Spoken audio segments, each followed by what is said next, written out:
Bonsoir tout le monde, j'espère que vous allez très bien, j'espère que ça se passe bien avec vous. Donc soyez les bienvenus chez votre professeur de matière physique-chimie. Aujourd'hui, et après avoir fini la leçon de courant électrique, j'aimerais bien qu'on fasse cette série d'exercices qui contient 4 exercices. L'explication va être en arabe pour que tout le monde maîtrise cette leçon qui est très importante. Mais avant de commencer, comme d'habitude, nous sommes des musulmans, alors il ne faut pas oublier le salut de l'islam. Salam alaikum, الشباب. Alors, nous commençons بالتمرين الأول. Un bâton A initialement neutre et électrisé par frottement à l'aide d'un chiffon. Sa charge électrique devient Q est égale 48 fois 10 moins 18 colombes. Donc خدينا واحد العصا وحكيناها بواحد الشيفون يعني بواحد قطعة قماش. وشنو وقع لها؟ وقع لها التكهرب بطبيعة الحال. Alors, la question là, le bâton a-t-il gagné ou perdu des électrons à la suite de l'électrisation? Justifié. السؤال الأول واش هاد العارضة اكتسبت الالكترونات ولا فقداتهم؟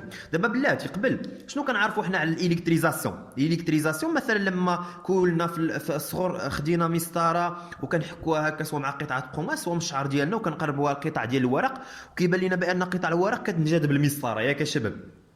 Alors la même chose هذه هي الفينومين ديليكتريزاسيون ظاهره التكهرب. دونك المسطره كتكون نوتر في البدايه نوتر هذوك لي مورسو دو بابي تا هما كيكونوا نوتر، لكن لما كتعرض المسطره للاحتكاك بقطعه قماش مثلا خدينا هذه المسطره حكيناها بقطعه قماش شنو كيوقع ليها؟ واحد العدد ديال الالكترونات كينتقلوا منها لقطعه القماش، واحد العدد ديال الالكترونات كينتقلوا منها هي لقطعه القماش. دابا شنو كنعرفوا حنا شباب؟ كنعرفوا بان واحد الجسم اللي كيفقد اولا واحد الذره بالاحرى اللي كتفقد الالكترونات كتولي كاتيون، يعني كتولي الشحنه ديالها موجبه، وواحد الذره اللي كتكتسب الالكترونات كتكتسب السينس كتولي الشحنه ديالها سالبه، وبالتالي كنهضروا على الانيون. الوغ لا ميم شوز المسطره لما فقدات الالكترونات وبالتالي ولات الشحنه ديالها موجبه، يعني تولي فيها ايونات اللي هما موجبه اللي فيها يعني فيها كاتيونات. والعكس الورق لما دابا غنقرب المسطره من الورق شنو يوقع؟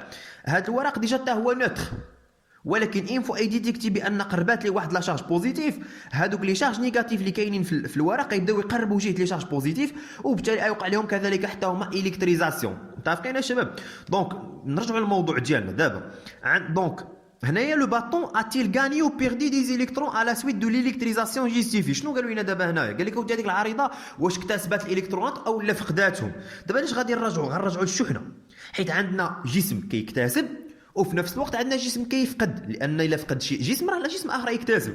دابا المسطره حنايا اولا هذيك العريضه بنعرفوا واش فقدات ولا اكتسبت. واضح؟ دونك عطاونا لا شارج ديالها كيو تيغال كوا؟ كيو تيغال 48 في 10 اس ناقص 18.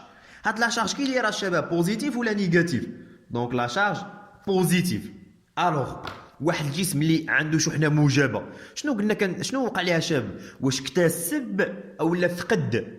يعني انه هنا باينه شارج بوزيتيف يعني انه فقد، وبالتالي فالعارضه فقدات الالكترونات. دونك لو باتون a perdu des électrons car il porte une charge positive. Donc on passe la question de déterminer le nombre d'électrons gagnés ou perdus par le bâton. Le bâton اللي سماوه لينا A. دونك شنو كنعرفوا الشباب حنا دابا؟ صافي عرفنا بان العارضه فقدات مشاو ليها الالكترونات. واضح؟ شكون اللي خداهم؟ لو شيفون، حيت لو شيفون ربح لي زيليكترون منين جابهم عند العارضه. دابا السؤال اللي طلبوا منا هو شحال هو عدد الالكترونات اللي فقداتو هذيك العارضه. واضح؟ دونك العلاقه بسيطه اللي غنخدموا بها هي كيو كتساوي 1 فوا او. تيلكو كيو هي لا شارج، ان هو عدد الالكترونات، و او هو الشحنه الابتدائيه. متفقين يا شباب؟ دونك حنا علاش كنقلبوا على ان اللي هو عدد الالكترونات؟ الوغ اوتوماتيكمون ان شنو يساوي؟ كيو على او. الوغ الى عوضنا كل حاجه بلا فالور ديالها، كيو راه عندنا اللي هي 4.8 فوا 10 موان 18 كولومب مقسومه على او اللي هي 1.6 لا شارج اليمونتير الشحنه الابتدائيه 10 موان 19 كولومب.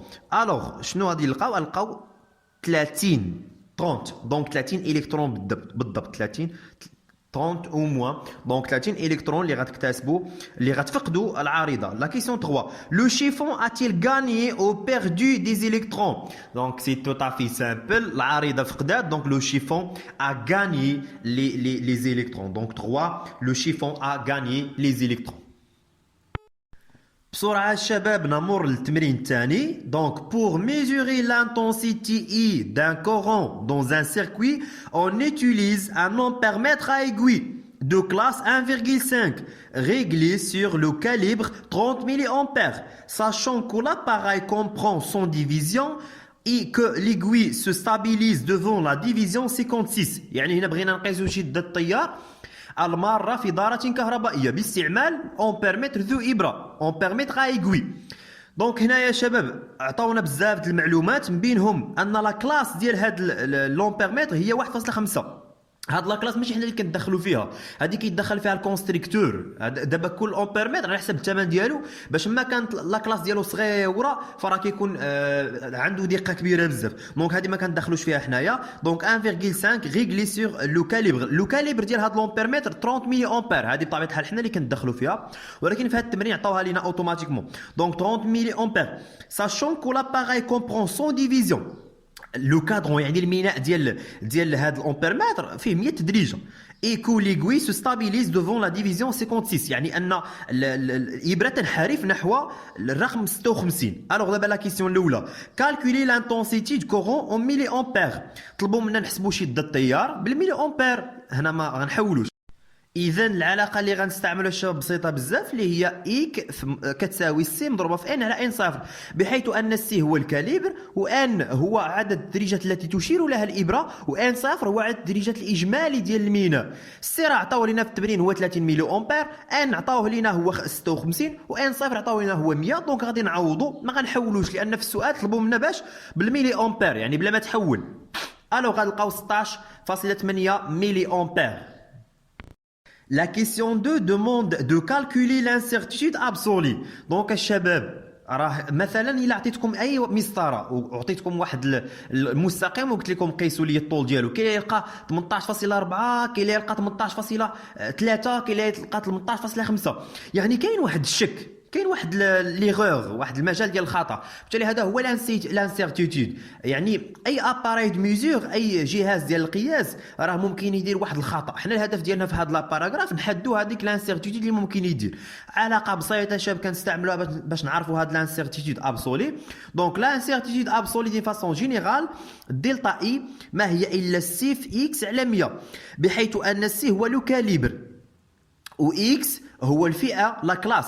ممكن نسموها بعض التمارين اكس، ممكن نسموها انت فهم المقدار الفيزيائي شنو المدلول ديالو، واي تعبير عطاك مرحبا شباب. دونك سي هذا لو كاليبر، و اكس هذا الفئه ديال الجهاز، و100 راه هي 100. دونك سي راه عطاوها لينا في هذا التمرين هذا هي 300 ملي امبير، جو بونس غير 30 ملي امبير. و اكس عطاوها لينا اللي هي 1.5.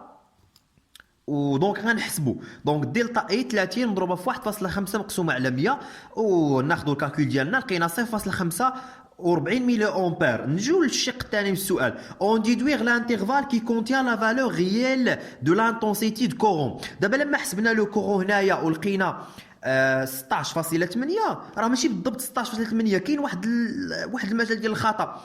المجال ديال الخطا اللي لقيناه هو 0.45 ملي امبير. ممكن تكون زايده 0.45، ممكن تكون ناقصه. دونك شنو غنديروا؟ هاد 16.8 ملي امبير غنحصروها ما بين 16.8 ناقص 0.45 و 16.8 زائد 0.45. دونك بصفه عامه يميزوري ديك اللي كنقيسوا الحقيقيه ما هي الا داك اللي لقيت نتايا بالعلاقه ناقص دلتا اي و اي زائد دلتا اي محصوره بين هاد لي دو فالور. دونك هنايا في هاد التمرين عندنا عوضنا 16.8 ناقص 0.45 و 16.8 زائد 0.45. دونك غنلقاو اي ميزوري محصوره بين 16.35 و 17.25. دونك علاقات اللي هما طوطا في سامبل، دونك غنبقاو نستعملوهم ديما ما غيتغيروش، ولكن نفهموا المدلول ديال لا سينيفيكاسيون دو شاك غروندور فيزيك. La question 3 demande de calculer l'incertitude relative. L'incertitude relative شباب معطيه بالعلاقه التاليه دلتا اي ديفيزي بار اي. يعني l'incertitude absolu divisé par l'intensité de courant mesuré. L'incertitude relative في la situation هذه égale à 0,45 وهذه 16,8 دونك غنعوضو كتعطى بنسبة دونك غتعطيك 0.0 26 7 غضربها في 100 باش تحولها لنسبة اللي هي 26.7%.